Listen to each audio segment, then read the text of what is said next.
Comment passer de tennisman à Ironman en moins d'un an? C'est le défi que Guillaume s'est lancé l'année dernière. Il va nous expliquer s'il a réussi ce défi, par quoi il est passé, pourquoi il s'est lancé ce défi et comment il a pu réussir à arriver à tout ça. Guillaume, je te souhaite la bienvenue. Je te remercie d'avoir accepté l'invitation pour cette petite vidéo ensemble. Je te laisse te présenter à nos auditeurs et aux spectateurs qui vont pouvoir nous regarder, d'où tu viens. Tennis apparemment, donc on est quand même loin de l'Ironman et qu'est-ce qui t'a poussé à se lancer dans ce défi? Déjà, je me présente, je suis Guillaume, j'ai 23 ans aujourd'hui. J'ai fait cet Ironman il y a maintenant un an. En fait, je suis étudiant en médecine. J'ai fait beaucoup de tennis pendant toute ma jeunesse, j'adorais ça, j'avais un groupe de potes, on s'entraînait tout le temps ensemble. Et je suis parti pour faire mes études. Et à partir de ce moment-là, j'ai perdu mon groupe de potes, donc j'ai un peu arrêté le tennis. J'ai fait une pause pendant un an, le temps de passer ma première année de médecine. Après, j'ai voulu recommencer le tennis, mais j'ai pas retrouvé forcément le côté ludique que j'avais avec ce groupe de potes, ce côté plaisir d'entraînement, etc. Donc, ce qui s'est passé, c'est que j'avais toujours adoré le triathlon. Le tennis m'avait un petit peu usé du fait que, comme je jouais beaucoup, j'étais vraiment disproportionné, j'étais pas équilibré au niveau de mon corps. J'avais un côté droit qui était beaucoup plus gros que mon côté gauche, déjà des petits problèmes de dos, etc. Donc, je me suis dit, il faut que si je change de sport, il faut que je trouve un sport qui va me rééquilibrer. Et j'avais toujours adoré le triathlon.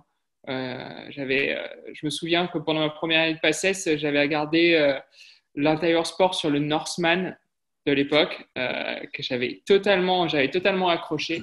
J'adorais regarder les émissions de longue distance. Il y avait des émissions avec James Cracknell qui avait fait c'est un ancien, un gars qui faisait de l'aviron en Angleterre et qui avait fait médaille d'or, etc. Il se lançait plein de défis. Il avait fait le marathon des sables, il avait fait plein de choses comme ça.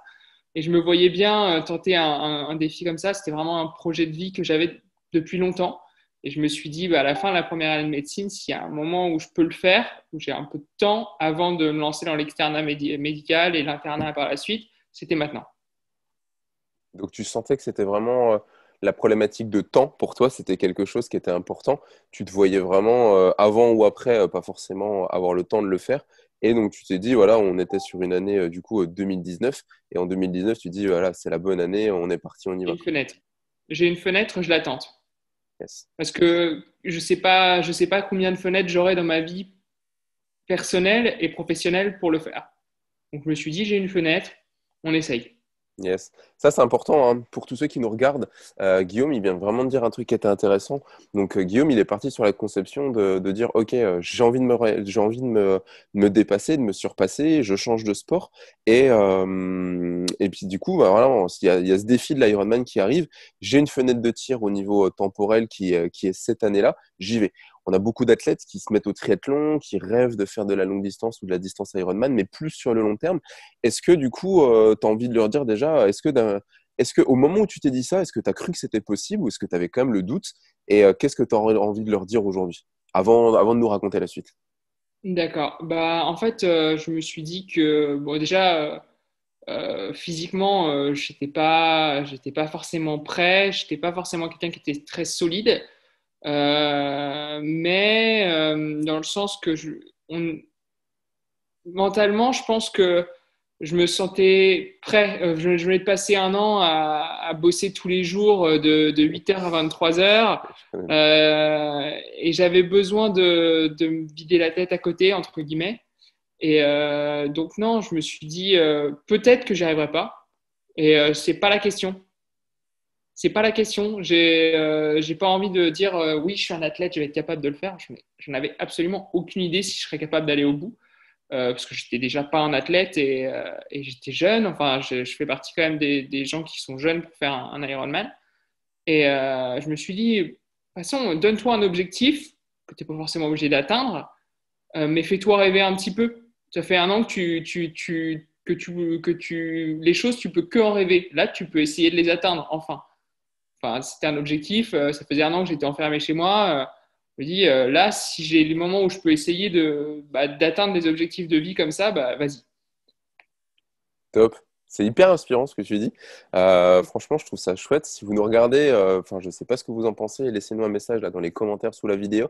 C'est hyper intéressant. C'est d'ailleurs la première règle qu'on expose là vous avez dans la vidéo dans la description sous cette vidéo, vous retrouverez le lien d'une masterclass qui a été faite. On vous donne accès au replay et c'est vraiment ce qui vient de nous décrire. C'est la règle numéro 1 pour réussir son Ironman sans sacrifier sa vie privée ni sa vie professionnelle. Donc, je vous invite vraiment à aller voir là dans la description.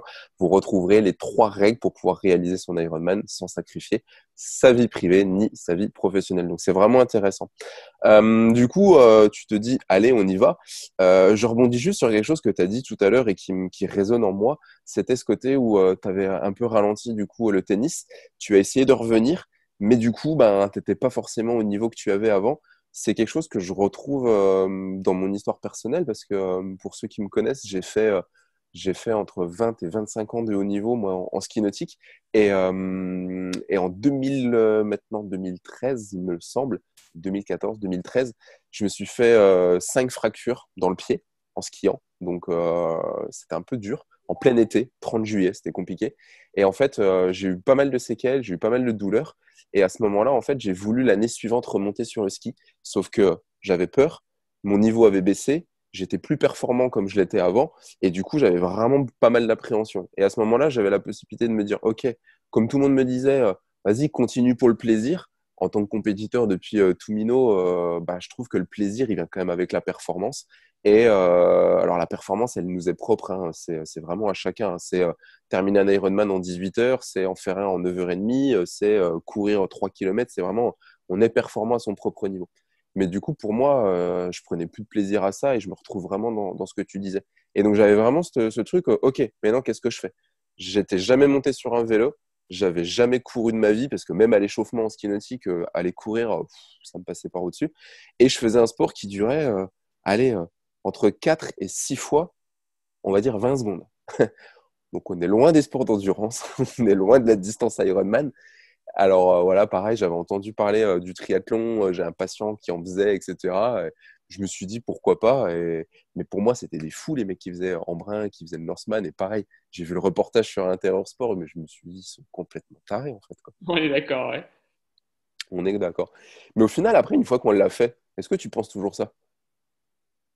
Non, parce que j'ai pas du tout l'impression d'être quelqu'un de différent. Euh, Même, enfin, je veux pas dénigrer le fait d'avoir fini Ironman, mais ça m'a pas Non, bien changé, sûr. quoi. Ça m'a pas changé. Enfin, j'ai l'impression d'être la même personne. Enfin, je me regarde pas avec les yeux que je regarde les gens qui en ont fait. Peut-être ça, l'image qu'il faut se donner. Mhm. Exactement. On a toujours tendance à pas idolâtrer, mais à se dire waouh. Mais une fois qu'on l'a fait, bon, on est fier de l'avoir fait, on va pas se mentir. Bien sûr. On s'est dit voilà, j'ai été capable et j'ai réussi à le faire. Mais par contre, oui, ça change pas. C'est bien, mais ça reste ce côté d'humilité que dans le triathlon est très important, je trouve. Et on n'est rien. Hein. C'est pas parce qu'on en a fait une fois, deux fois, trois fois, la quatrième fois, on peut le bâcher. Faut pas oublier que ça reste de la longue distance, donc on fait attention, quoi. Donc De toute c'est façon, top. c'est la course, c'est la course et la gestion de soi qui fait la différence et pas forcément ce qu'on a dans le moteur, quoi. Exactement. Règle numéro 2 de la masterclass, il vient de la dévoiler. Il ne connaît pas la masterclass. Bien Pas encore. joué. Pas encore. Vous verrez, vous verrez. Il vient de dire le mot, mais en tout cas, la deuxième règle, il vient de l'annoncer.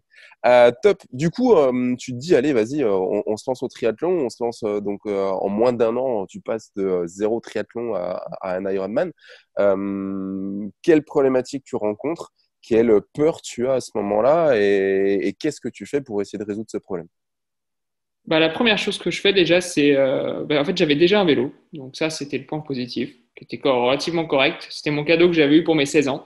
Donc Yeah. exactement, voilà, je me suis dit, bon, bah, c'est quoi le triathlon? C'est de la natation, du vélo et de la course à pied. Donc à ce moment-là, je me suis vraiment donné cet objectif. Je revenais du Cameroun, donc j'étais parti faire un stage et je suis parti en vacances avec mes parents au Canada.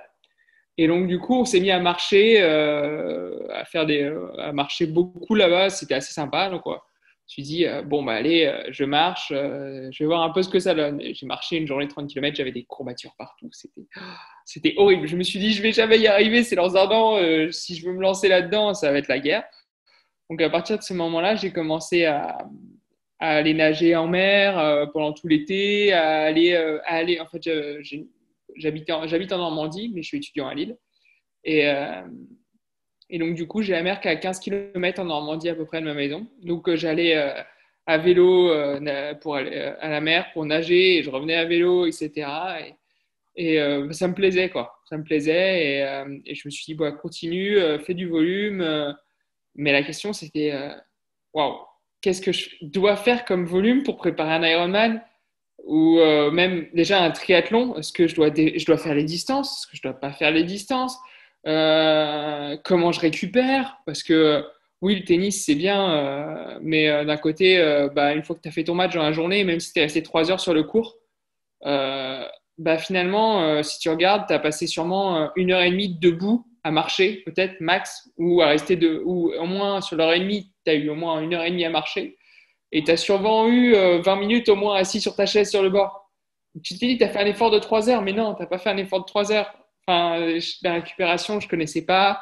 Je connaissais pas beaucoup d'autres choses. Donc, la natation, j'étais vraiment très limité, quoi. C'est un peu la bête noire J'avais, des triathlètes. c'est ça, je savais pas trop nager. Il y avait ma sœur qui savait un peu nager, donc pendant l'été, elle m'avait donné quelques conseils. Mais bon, je suis toujours un peu une pierre, hein, mais là, j'étais vraiment un poids lourd de la pierre, quoi. Le granit. C'est ça, ouais. Ouais, vraiment, les plages, j'adorais. Et en plus, il y a les galets, les galets, je les touchais tout le temps, vous inquiétez pas. Top. Donc voilà, je suis parti comme ça. Je me suis dit, bon, bah, quel volume et qu'est-ce que je dois faire? Parce que là, je suis perdu. Donc, j'enquillais les bornes et, euh, et les volumes sans spécificité, entre guillemets. Et C'était ça peut-être le côté t'avais négatif. l'impression que tu progressais à ce moment-là ou pas trop? Alors, vu de où je partais, ouais, je progressais, mais ça plafonnait, quoi. À un moment, je savais plus, quoi. Je continuais à faire du volume pour faire du volume, mais je maintenais mon niveau, j'augmentais un peu mes distances. Je me suis dit, bon, bah, je peux y arriver comme ça, mais comment tenir ce volume parce que du coup, j'augmentais les distances, mais je diminuais pas l'intensité. Donc, déjà, ça me prenait beaucoup de temps. Et je trouvais pas le. Je me suis dit, c'est pas possible. Enfin, je regardais des gens sur Instagram ou sur YouTube, s'entraîner 13, 14 heures par semaine. Je me suis dit, bah, ouais, je les ai déjà, ces heures d'entraînement, et j'ai l'impression que si j'utilise cette méthode, je vais devoir m'entraîner 25 heures par semaine ou 30 heures par semaine pour y arriver, quoi. Et là, je me suis dit, waouh, ça va être compliqué. Ça va être compliqué. Mais Tu bon, restes voilà. étudiant à ce moment-là. T'es pas sur sur une année blanche en plus. Ah non, du tout, c'est ça. Je reste étudiant, j'ai quand même des examens régulièrement, je suis en stage régulièrement. Euh, donc, euh, donc non, j'essaie de trouver des heures. J'ai mon petit home trainer que je m'étais acheté tout au début. Donc, je faisais des bornes le matin, des bornes le soir sur mon vélo parce que habitant en ville, étudiant à Lille, il faut être en ville pour sortir, c'est compliqué. Je me Pour trouver du souviens. dénivelé, il n'y en a Ouais. pas. Je me souviens que les premières fois où je regardais ton compte Strava, je me suis dit, mais le mec roule tout le temps. Tous les jours, il roule. Tous les jours, il fait 1 heure, 2 heures, 3 heures de vélo. Et là, j'étais là en mode, oh là là là là. Ouais, et du coup, bah, je compensais comme ça, quoi. Je compensais comme ça. Et en fait, je savais pas trop où j'allais. C'est ça le souci, c'est que je faisais des bornes pour faire des bornes et à un moment, ça allait plafonner, quoi. Vraiment. D'accord. Et à ce moment-là, on a quelle période à peu près? On est combien de mois à peu près avant l'Ironman? Je pense que j'ai dû avoir vraiment ces déclics au mois de février, sachant que l'Ironman était en août, donc ça a un peu plus Bon, de 6 mois, quoi. cool. Donc là, à ce moment-là, tu commences à douter un petit peu de ta capacité à réussir ton challenge ou pas? De toute façon, je pensais pas forcément aller au bout. Je savais pas. Je me suis jamais dit l'Ironman, je vais le finir, quoi. Qui peut se dire, même quand on est sur la ligne d'arrivée, on s'est entraîné 45 heures par semaine. je pense que personne ne peut dire, ah, moi je le finis ton Ironman. Enfin, moi, Ouais. j'avais aucune idée. J'avais aucune idée. On est dans l'inconnu. Qui peut être sûr de sortir de l'inconnu? Il y a, d'un côté, même celui qui a fait 20 Ironman, bah, on a toujours un imprévu, il y a toujours une condition météo, il y a toujours tellement d'autres choses. Donc non, je me suis pas mis à douter. Je me suis dit de toute façon, je continue, mais je me suis dit, j'ai pas toutes les clés en main. En tout cas, si je veux me donner plus de chances d'arriver au bout. Parce que voilà, je pense que l'Ironman, c'est comme la passesse. Enfin, moi, je fonctionne beaucoup comme ça dans la vie. C'est de me dire que je ne sais pas si je vais arriver à faire les choses, mais je veux pas ne pas avoir essayé de récupérer. Enfin, je vais faire une métaphore qui est peut-être très très drôle, mais c'est avec Fort Boyard. Je vais essayer de choper. Je veux mes 9 clés pour aller, en tout cas, essayer d'aller récupérer mes putains de boyards, quoi. C'est bon ça. Même si t'es pas Et sûr de tous les récupérer, au moins tu fais tout pour avoir les clés c'est pour pouvoir aller ça, toucher. voilà. Et c'est exactement ça qui est drôle parce que, et je trouve le lien pas si mal, c'est que bah, j'ai mes 9 clés. Ok, maintenant il faut que je trouve le mot code qui est la course. C'est bon ça. Le mot code qui est la course et que bah, là, enfin, dans Fort Boyard, ils sont 6 ou 7, je sais plus, et ils doivent réfléchir, ils ont le droit de se planter. C'est le jour de la course, tu as le droit de te planter. Et après, bah, des fois, tu as les boyards qui tombent. Et donc, moi, ce que je veux, c'est au moins essayer de récupérer toutes les clés pour essayer de me laisser entrer dans l'arène. Après, ce qui va se passer, personne ne Yes. sait. Non, c'est sûr. Du coup, tu te doutes de tes capacités à aller trouver les 9 clés. Comment tu fais à ce moment-là et comment tu commences à trouver des infos et à trouver les premières clés, on va dire. Bah, la première chose, c'est que, bah, comme je te disais, je suivais pas mal d'athlètes sur Instagram, sur YouTube, sur les vidéos, parce que je pense être quelqu'un d'assez curieux. Et du coup, étant aussi dans le domaine médical, je me pose plein de questions sur plein de sujets, parce que le sport, c'est pas que le moment où tu mets tes chaussures et tu les enlèves. C'est aussi tout ce qu'il y a autour. Donc finalement, c'est beaucoup de choses et donc j'aimais bien rechercher plein de choses sur plein de gens, sur plein de systèmes d'entraînement, etc. Et c'est là où je suis tombé sur tes vidéos un peu. Donc du coup, te posant des questions, etc.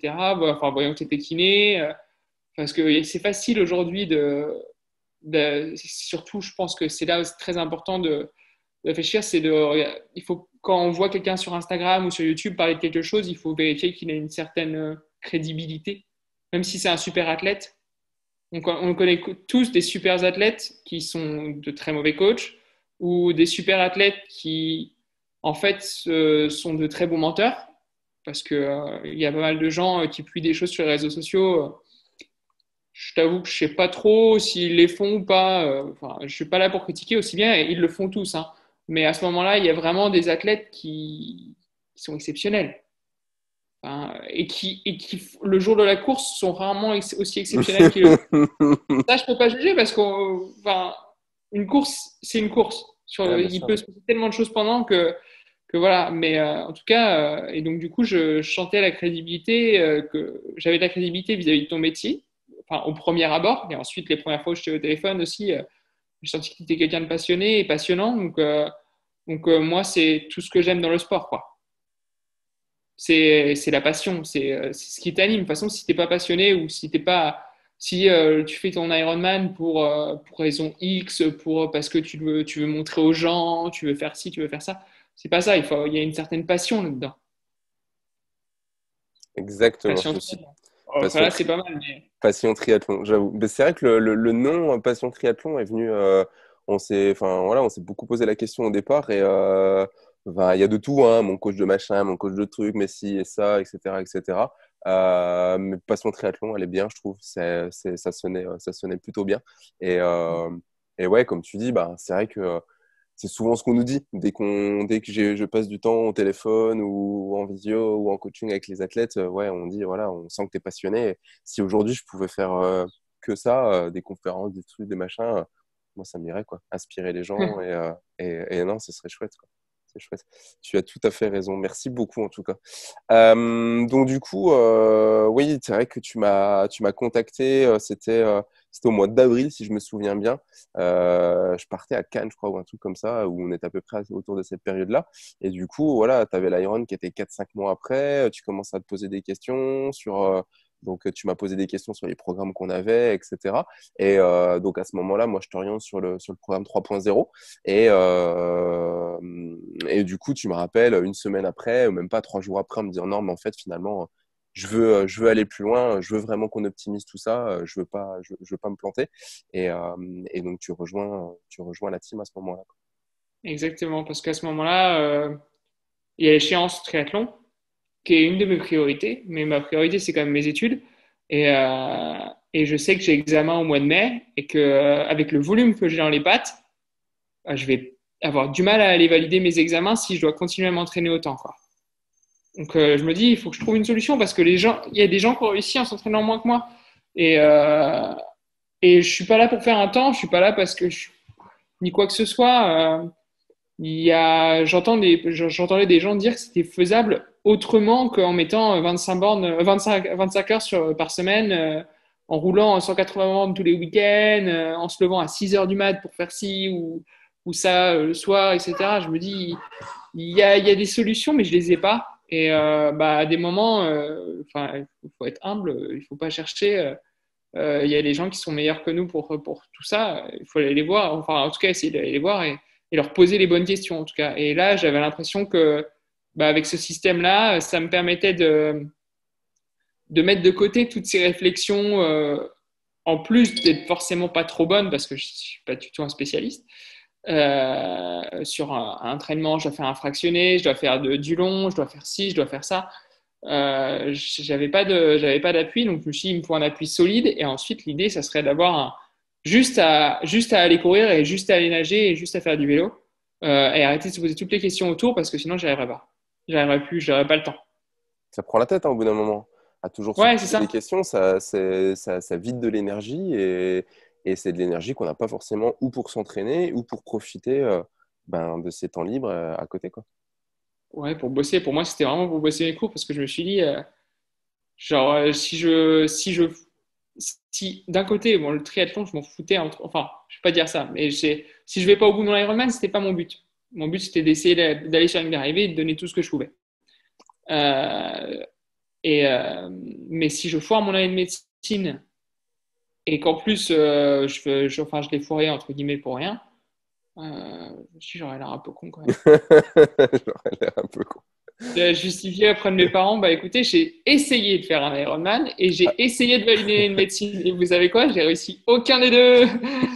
Et oui, parce qu'en plus, papa, maman, forcément, participent au financement de l'année de médecine, de l'appartement, t'habites pas à côté, ça, c'est des investissements. Quand on me dit souvent, le coaching, ça coûte cher, ben, tu sais on connaît un athlète enfin, ouais, on connaît quelqu'un dans notre entourage qui s'est quand même inscrit 8 ou 9 fois sur un Ironman et qui l'a jamais terminé.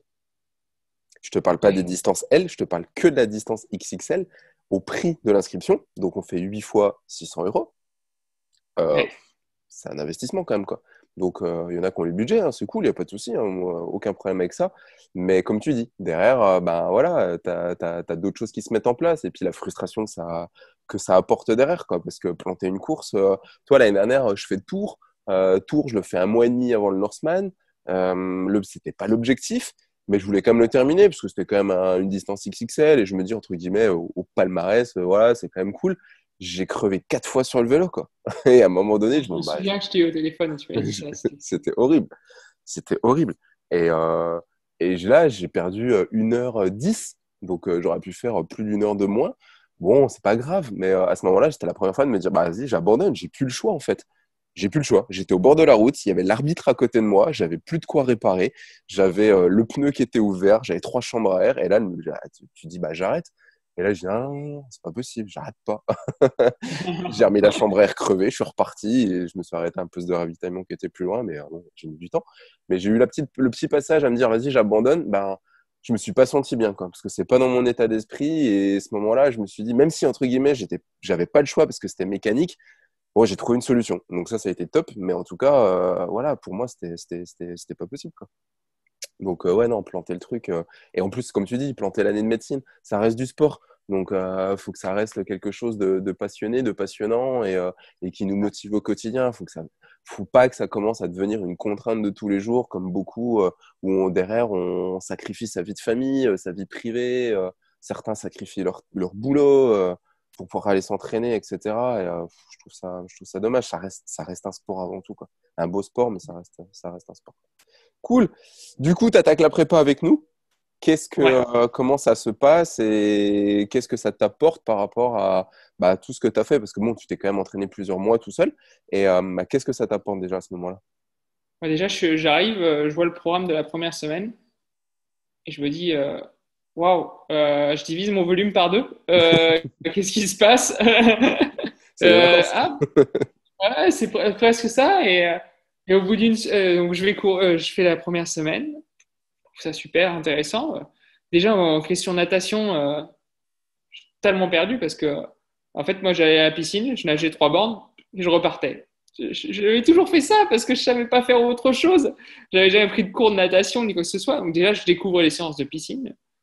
Je découvre les courbatures de la piscine, du coup. Finalement, avec le volume d'entraînement que je faisais, j'avais pas de courbatures parce que je choquais jamais mon corps. Et au bout d'une semaine, j'avais mal aux fesses, j'avais mal au vélo, j'avais mal partout, quoi. Et je me suis dit, je me suis entraîné 2 fois moins, c'est qu'il y a quand même quelque chose qui change. Et là, je me dis quand même, bon, voilà, d'un côté, je gagne du temps. Euh, je- dans ma vie, je peux bosser plus mes cours.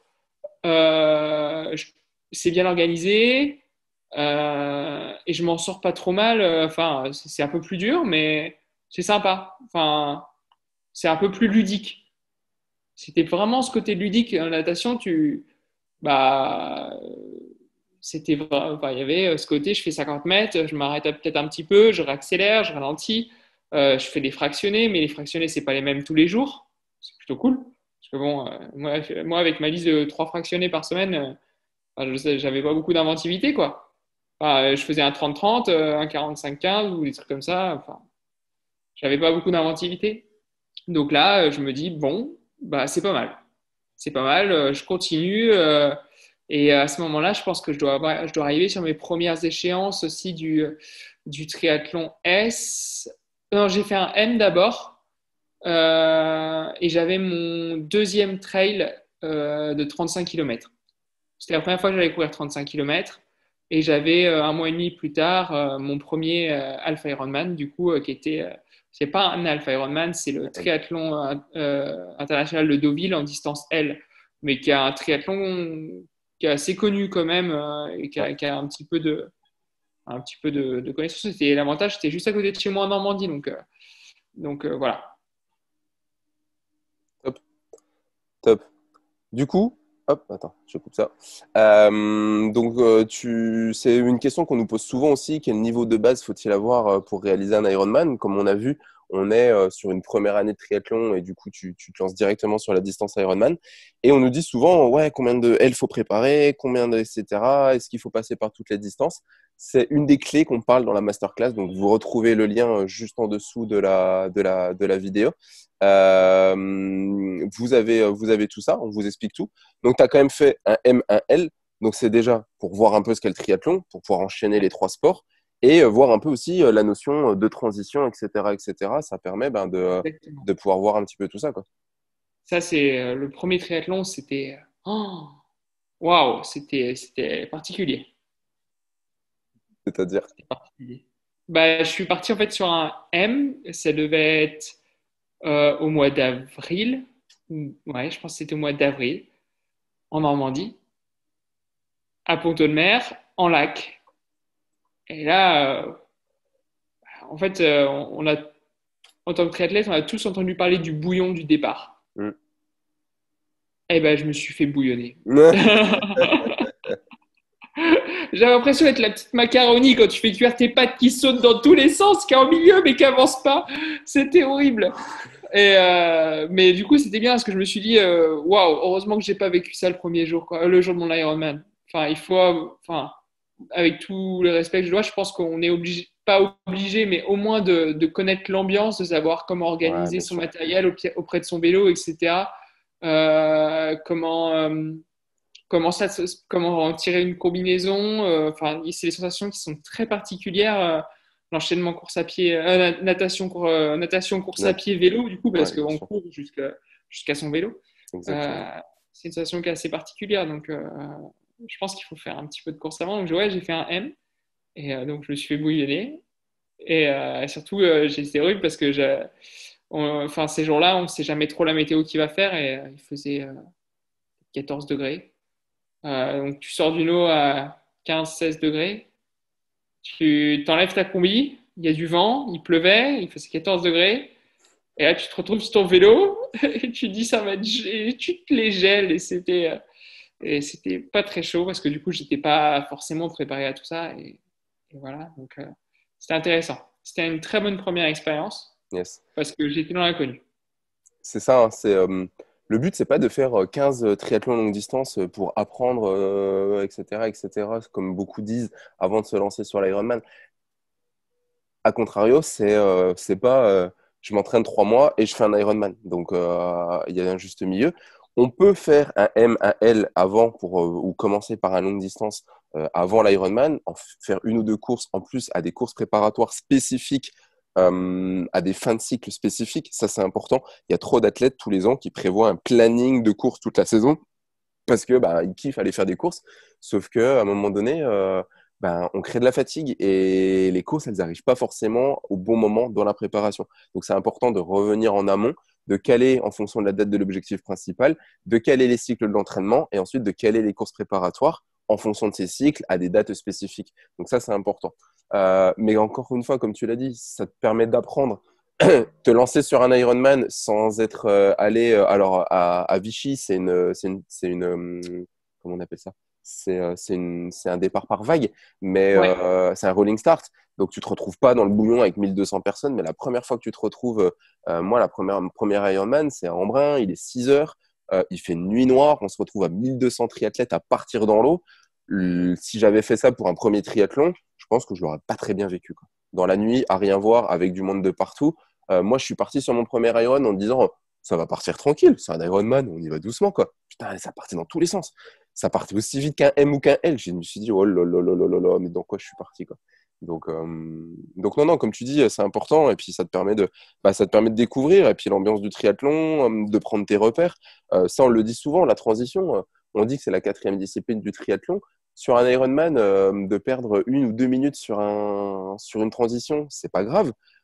Personnellement, je conseille aux gens de se changer, vraiment de se sécher, d'enfiler un cuissard. On est parti pour des fois 6-7 heures de vélo, donc la trifonction, c'est peut-être pas tout à fait adéquate. Et par contre, donc de perdre 1 minute dans le changement d'habit, c'est pas grave. Par contre, de ne pas optimiser sa nutrition, son hydratation, si tu oublies tes barres, tes gels, ta boisson, etc., dans la transition d'un S, c'est pas très grave. Tu l'oublies sur un Ironman, c'est un peu plus ça compliqué. peut. Ouais, Ah, toi, comme tu disais tout à l'heure, on n'est pas à l'abri d'un pépin. Ça, clairement, la nutrition, c'est un truc qui peut te... Il y a 30% quand même des athlètes qui pêchent sur un Ironman à cause de problèmes de transit ou de problèmes de nutrition, quoi.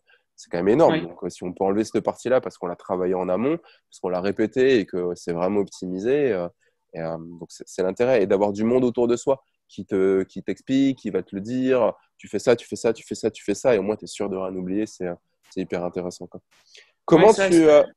comment? Non, vas-y, vas-y. Vas-y.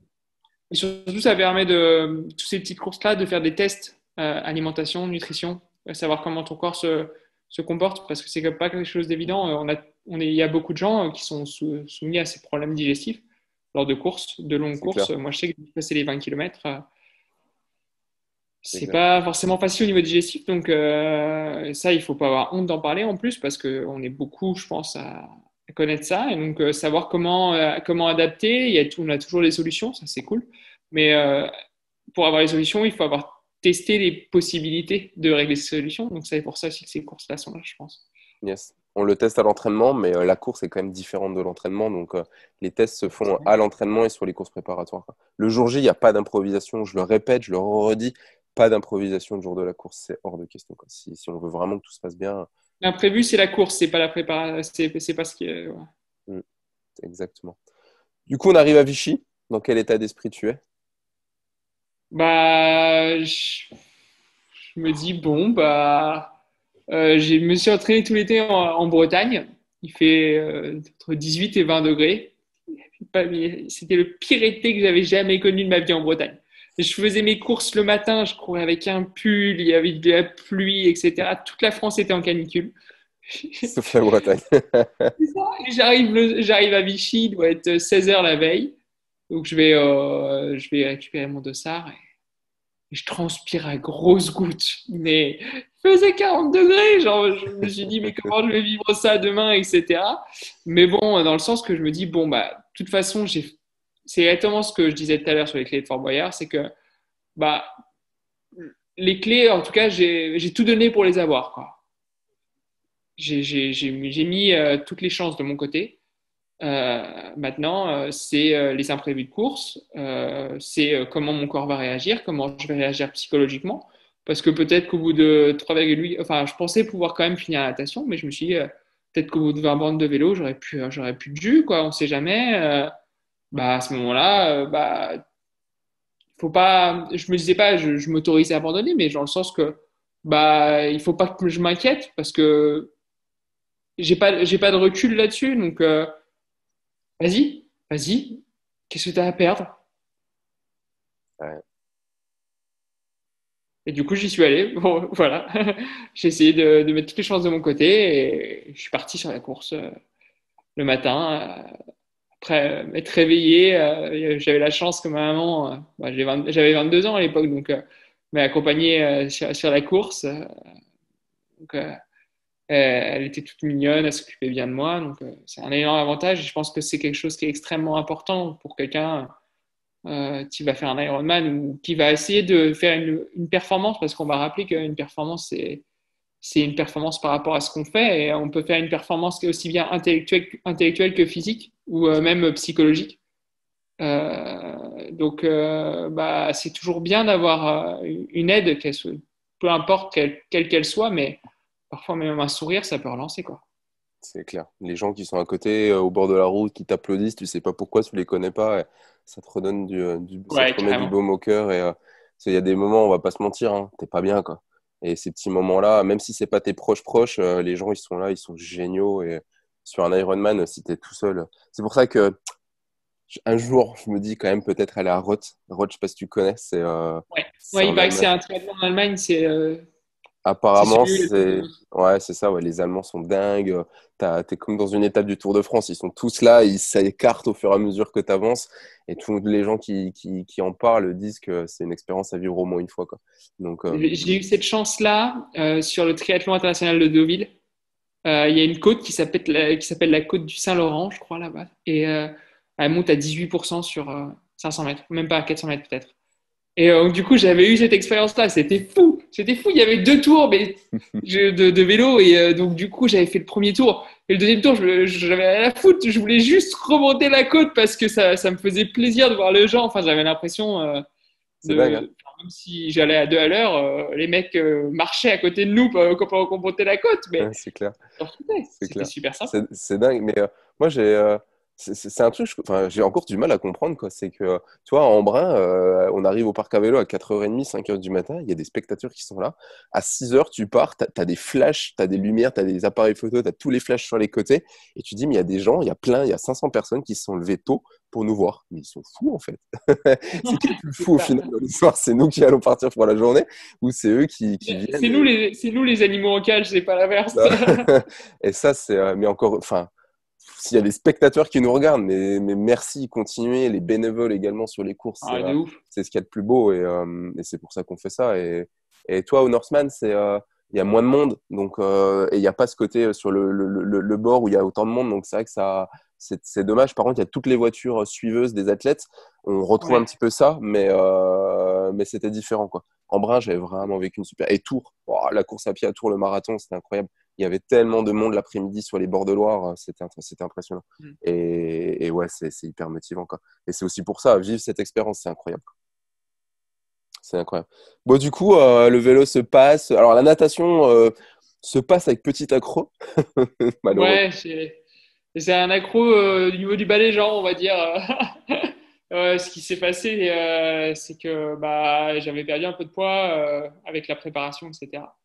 Et j'ai une combinaison du coup qui me serrait bien au niveau de la partie inférieure, en dessous du pubis, quoi. On va y aller comme ça, médicalement parlant.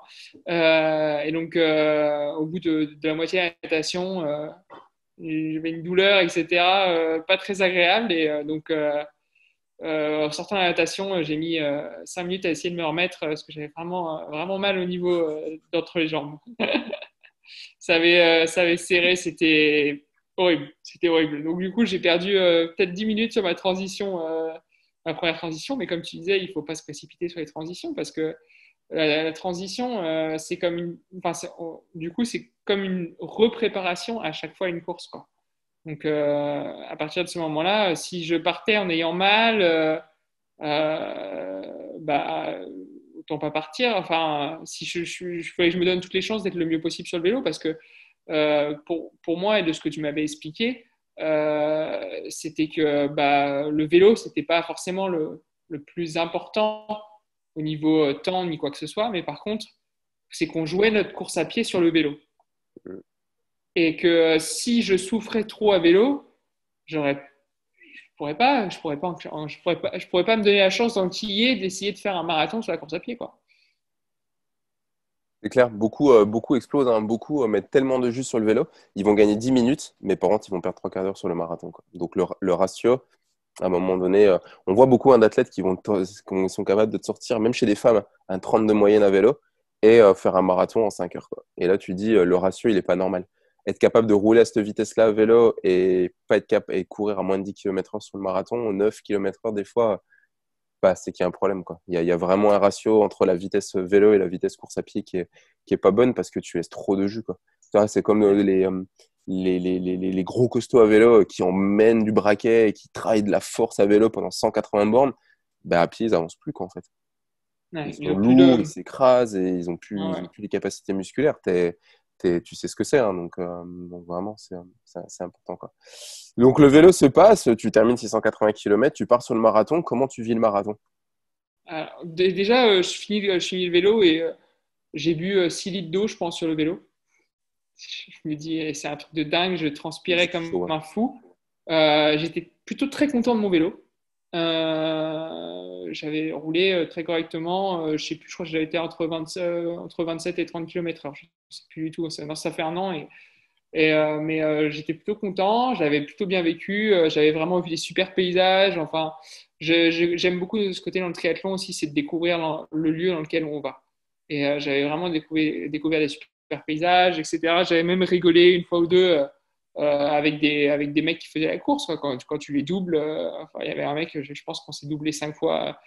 Dès qu'il y avait une descente ou un plat, il me doublait. Dès qu'il y avait une montée, c'était l'inverse, c'est moi qui le rattrapais. Donc on rigolait C'est à chaque fois. c'est souvent Et ça. Tu roules avec, tu retrouves des athlètes, en fait, tu restes avec eux quasiment toute la course et c'est top. ouais, c'est ça. Et donc, bon, je rigolais bien. Je me sentais pas trop mal. Je me suis dit, bon, je me laisse les chances, mais je sais pas ce que ça va être et j'ai jamais vécu de telles conditions météo. Enfin, je suis descendu une seule fois en dessous de Lyon, en France, entre guillemets. Donc, quand il fait plus de 25 degrés, pour moi, c'est pas normal, vraiment, quoi. Donc là, je pourrais commencer la course à pied, il fait 37 ou 38, il n'y a pas d'air, il fait lourd, lourd, lourd. Pour moi, c'est super lourd. Donc je me dis, bon, je me lance, je pars sur les tempos qu'on avait prévu. Donc je me dis, bon, vas-y, pars sur ce tempo-là. Et je me trouve finalement avec des bonnes jambes d'entrée. Donc je me dis, bon, on y va. Je cours à une bonne vitesse et je me dis, c'est bien, c'est bien. J'ai l'impression que j'en ai sous la semelle. J'avais dans ma préparation fait un trail de 65 ou 68 bornes. Donc, je me suis dit, bon, j'ai quand même un peu de caisse sur la course à pied. Je sais que c'était l'endroit où, comme j'étais relativement léger, j'allais peut-être pas finalement pêcher à cause de mon poids ou à cause de mon cardio. Je savais que j'étais capable de courir un peu longtemps. Mais par contre, je ne savais pas du tout tous les imprévus. Je ne savais pas ça. Je n'avais aucune idée si je pouvais aller finir parce que je ne savais pas du tout comment ça allait se passer. Mais donc, du coup, je pars bien. Je pars bien sur la course à pied Et j'arrive, je pense, au 8e kilomètre. Et là, je croise ma maman, qui était au téléphone avec vous, Mm. avec l'équipe. Elle me dit, comment tu te sens? Je dis, bah, écoute, je vais super bien. J'étais en pleine euphorie. Je doublais tout le monde. Je me disais, mais qu'est-ce qui se passe et tout. Je me sentais bien. Et elle me dit, bah, écoute, continue. Mais ils me disent que c'est bizarre, tout le monde est en train d'exploser, il fait super chaud. Le premier venait de finir, ou il était en train de finir, il mettait 45 minutes de plus que l'année dernière, ou quelque chose comme ça. Je ne sais plus exactement, mais il y a plein de monde qui abandonne, il y a des gens qui font des malaises, il y a des gens qui. Bon, écoute, je lui dis, pour l'instant, moi, ça va. Et il me dit, fais gaffe, fais gaffe. Et donc, du coup, je la recroise parce qu'il y a une boucle au 12e kilomètre et je commence à lui dire, je suis pas très bien, hein. Je commence à moins bien me sentir, etc. Je sens que ma fréquence de pas diminue. Mais c'est bizarre, c'est que je suis pas. Psychologiquement, je suis là. Physiquement, j'ai l'impression d'en avoir, mais le corps, il suivait pas du tout, quoi. Impossible. Genre, j'étais en surchauffe. J'étais totalement en surchauffe. Mais au niveau cardio, ça allait. Au niveau des jambes, ça allait. Mais j'arrivais plus, quoi. Donc, bah, je réduis la vitesse, etc. Donc, je continue à courir, à essayer de courir mon marathon, mais j'essaye de le courir parce que je le cours pas vraiment, quoi. Je prends un peu de pause sur les ravitaux, j'essaie de manger, etc. Enfin, moi, je sais que dans mon alimentation, je mange pas de sucre du tout. Donc, j'avais pas de boisson sucrée, etc. Ils avaient plus de bananes sur les ravitaux. Ouais, sur la course à pied, il y avait plus de bananes, etc. Je commençais à être vraiment dans le dur, mais d'un côté, je me disais, j'ai du temps. J'ai du temps. Je j'ai pas la tête qui tourne. J'ai pas l'impression d'être proche du malaise, même si on ne sait jamais si on est proche du malaise. Euh, je- Médicalement parlant, je me sentais bien. Donc, je me suis dit, bon, bah, s'il y avait un truc que j'avais bien appris dans le triathlon ou dans l'effort de longue distance, c'est que ça revient toujours. Ça revient toujours, mais toujours. C'est un truc de dingue. C'est que on peut avoir l'impression d'être au bout du bout, vraiment au bout. Et bah, il y a un truc qui revient. Mm. Et ça repart, Tu sais pas quand, tu sais pas pourquoi, mais ça revient tout le temps, quoi. ça revient. Souvent moins fort, hein, bien sûr. Il Ouais. faut pas se dire qu'on est capable de recourir un marathon d'un coup, mais dans le sens qu'il y a toujours un regain d'énergie à un moment. De toute façon, l'énergie, elle fait ça sur la course à pied. C'est toujours qu'il y a des moments qui seront plus simples que d'autres. Et moi, je me dis, bah, de toute façon, sur les entraînements, c'est toujours reparti. Pourquoi aujourd'hui, ça ne repartirait pas? Et donc, bah, je laisse passer le moment dur. Euh, j'ai la chance d'avoir ma maman qui a marché sur le long des ravitaux avec moi un petit peu. Euh, et je pense que une fois le 33 ou 34e passé, kilomètre, je me dis, bah, j'avais cette habitude, avant de faire partie de la team Passion Triathlon, de courir 10 km régulièrement. Vraiment, c'est le truc que je faisais. La distance 10 km, pour moi, c'était vraiment la petite balade. Ouais. Tu pars Enfin, et c'est la distance que tu fais, même voilà, juste comme ça pour t'amuser, quoi. ouais, c'est ça, c'est le truc que je faisais le matin. Si, quand je savais que j'aurais pas le temps d'aller courir le jour même, je me levais un peu plus tôt et j'allais courir 10 km. J'avais couru, enfin, je sais que je m'amusais parce que j'avais emmené ma mère sur un trail de 10 km, j'avais fait avec elle. Enfin, j'avais un truc autour de ce 10 km et de me dire que il me restait moins que ça. Je sais pas que c'est reparti, mais c'est que j'ai commencé vraiment à courir à un rythme correct. Mm. Et je l'ai fini comme ça. Avec, enfin, au moment où je me suis lancé sur la dernière ligne droite, donc j'ai qu'il me restait moins de 5, je me suis dit, putain, je vais le finir. J'avais aucune idée. C'est le seul moment où je me suis dit, je vais y arriver. Je me suis dit que, enfin, il me restait, je sais pas combien, je sais plus exactement combien de temps j'ai mis, mais enfin, j'allais pas mettre 5 heures à faire les derniers. Ouais, tu sais que c'est la dernière ligne droite, tu sais que c'est les derniers kilomètres. C'est une distance que tu connais, que même s'il faut que tu remarches un petit peu, tu y arriveras. Et à ce moment-là, tu sais qu'il peut plus t'arriver grand-chose et que de toute Ça, façon, et je la me ligne suis d'arrivée, elle est au bout et tu vas la franchir, quoi. c'est Mais ça. c'est Et ouais, d'être- c'est peu avant la fin qu'on ressent ça, quoi. ouais, c'est ça. Et c'est vraiment. Et j'avais le sourire greffé au visage, quoi. Je suis bon, bah, j'avais eu mes résultats entre-temps en plus, donc j'avais validé mon année. Je me suis dit, bon, bah, enfin, c'était pas le jour même, mais c'était 4 5 jours avant, Ouais, je ouais, crois. ouais. Donc, Donc, tu étais sur une bonne énergie, quoi. ouais, j'étais sur une bonne énergie. Je me suis dit, bon, bah, c'est une grosse partie, une gros pari de ma vie que je pense que je vais réussir, quoi. Même si je suis pas encore en train de passer la ligne d'arrivée, mais à ce moment-là, tu as la confiance d'être capable de le faire, que j'avais pas eu pendant tout le long de la course, parce que tout le long de Mm. la course, je me disais, je laisse les choses venir, je fais de mon mieux.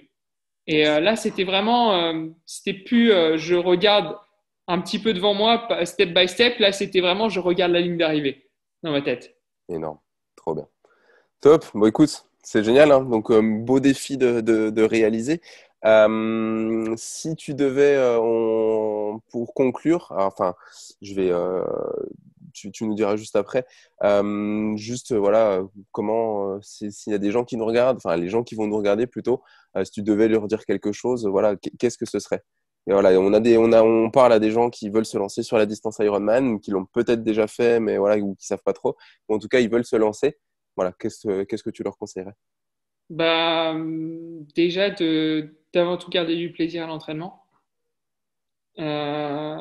Ça, c'est indispensable parce que on le dit tous, mais un entraînement où tu te fais plaisir, bah, tu te donnes plus à fond et il sera plus efficace. Euh, pas confondre volume et efficacité. Parce que c'est parce que tu fais du volume que tu fais de l'efficacité. Je m'en suis vraiment vite rendu compte. Et on n'a pas besoin de faire énormément de volume pour. Enfin, pas autant que ce que je pensais au début, grâce à vous.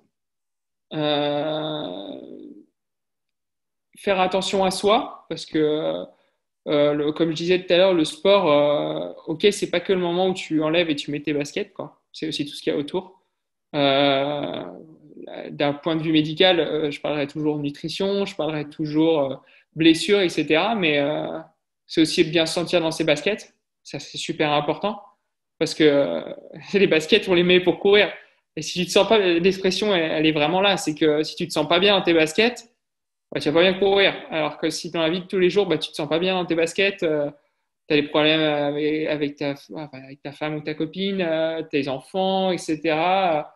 Euh, essaie de mettre toutes les chances de ton côté. Enfin, du coup, je tutoie la personne à qui je parlerai. Essaie de mettre toutes les chances de ton côté pour que bah, tu puisses avoir ce sourire à 5 km de l'arrivée, quoi. C'est bon À ça. 5 km de l'arrivée, te dire, ouais, voilà, quoi, ça me plaît. Et pas dans le sens dire, pas être à 5 km de l'arrivée et dire, oh, bah, 5 km, c'est fini enfin, quoi. C'est dans le sens que j'ai enduré tout ça, c'est fini pour ça. Non, ça fait plaisir, quoi. J'ai fait tout ça, c'est génial, quoi. Je vais franchir cette ligne d'arrivée. Je pense qu'il ne faut pas voir cette ligne d'arrivée comme un soulagement, mais plutôt comme un aboutissement. Yes. C'est un chemin, hein. C'est ce qu'on dit souvent. Mm. Top. En tout cas, tout ce que tu dis, ça me rappelle vraiment mon premier, et la suite des Iron aussi, mais vraiment le tout premier, j'étais vraiment passé par toutes ces sensations. Et te dire, ouais, 4-5 bornes avant la fin, dire putain, je suis trop. Enfin, t'as le regain d'énergie et tu redoubles du monde et tu te dis putain, ça y est, en fait, je vais le faire. C'est ce moment de la course où tu te dis vraiment, je vais le réussir, parce qu'avant, on garde de l'humilité, on n'a aucune idée si on va vraiment le réussir. Surtout quand tu commences à marcher parce que tu as juste envie de mourir. Parce que de toute façon, on va être clair, hein, tu passes par ces moments-là. Mais Ouais. oui, donc on va être clair, hein, tu vas passer forcément par ces moments-là. Tout ce que Guillaume il vient de dire, il n'était pas au courant, je lui ai pas donné le texte, je lui ai pas donné le Oui, c'est script vrai. de la conférence en ligne. C'est des choses qu'on reparle dans la masterclass, qu'on parle dans le programme Triathlète 3.0. Donc si ça t'intéresse, tu as un lien dans la description sous cette vidéo. Tu retrouveras la masterclass, le replay de la masterclass qu'on a faite il y a quelques semaines. On parle des 3 règles indispensables en triathlon longue distance pour réaliser son premier Ironman sans sacrifier ni sa vie de famille, ni sa vie professionnelle. À la fin de cette masterclass, tu accéderas au contenu d'un programme qu'on a créé. Si tu souhaites le rejoindre, tu auras un bouton pour nous rejoindre. Donc, c'est le programme Triathlète 3.0. Je t'en dis pas plus. Tu retrouveras tous les liens dans la description. Guillaume l'a dit, ce qui a changé sa préparation, c'était le fait de se faire accompagner. Ça peut se faire en groupe, ça peut se faire de façon individuelle en fonction de tes besoins et de ce que tu recherches. N'hésite pas à nous contacter. Donc, si tu as envie de te lancer sur cette distance, surtout, le fais pas seul. On est une équipe, on est un groupe soudé, bienveillant, de passionnés, que ce soit entre les coachs, que ce soit entre les athlètes. On a à cœur vraiment de vous apprendre, de t'apprendre tout sur le triathlon, de vraiment vous partager tout ce qu'on a pu apprendre nous au quotidien dans notre métier de professionnel de santé. Nous sommes masseurs-kinésithérapeutes diplômés d'État de base, ostéo, préparateur physique. On s'est formé, certifié à la méthode de coaching Ironman. Donc aujourd'hui, on a vraiment toutes les clés pour pouvoir vraiment vous les délivrer, vous les donner pour vous aider, que ce soit dans la construction de vos plans d'entraînement, que ce soit dans la technique des 3 sports, que ce soit dans la nutrition, la prévention des blessures. Ça, c'est quelque chose, comme Guillaume l'a dit, qui est hyper important. On le voit également dans la masterclass. Et un outil qui est quand même hyper important également, c'est la préparation mentale. Et on a des outils aujourd'hui en 2019, 2020, 2021. Je ne sais pas quand est-ce que tu regarderas cette vidéo, mais pour nous aider à franchir ce cap, pour nous aider vraiment à nous dépasser et à aller chercher tout ça. Guillaume, je te dis vraiment un grand merci pour cette interview. C'est hyper enrichissant d'avoir le retour d'athlètes déjà qu'on a pu accompagner, même d'autres athlètes. C'est pour ça qu'on organise les lives les lundis soirs également pour partager la passion de ce sport. Merci encore pour tout. Encore une fois, si c'est quelque chose qui t'intéresse, tu retrouveras tous les liens dans la description. Merci Guillaume. Un mot pour la fin? Bah, écoute, merci beaucoup à toi parce que enfin, et à l'équipe, hein, parce que on n'a pas, en étant avec Passion Triathlon, c'est pas accès à une personne ou à quelqu'un, c'est accès à un groupe de personnes qui sont passionnées. Et donc, du coup, sans ce groupe et sans vous, j'aurais pas pu réussir cette belle petite étape de ma vie. En tout cas, enfin, aujourd'hui, c'est ce que j'ai l'impression. Donc voilà, merci. Et c'était vraiment un plaisir de te reparler. Ça faisait un bail. C'est clair. Écoute, continue à bien prendre le soleil. Moi, je me rends compte après, avec la vidéo, que j'ai bien l'air bien blanc par rapport à toi. Je suis bien dans le nord, oui. Un petit peu, ouais. Un petit peu. Bye bye les amis, à très bientôt. Ciao, Salut! ciao.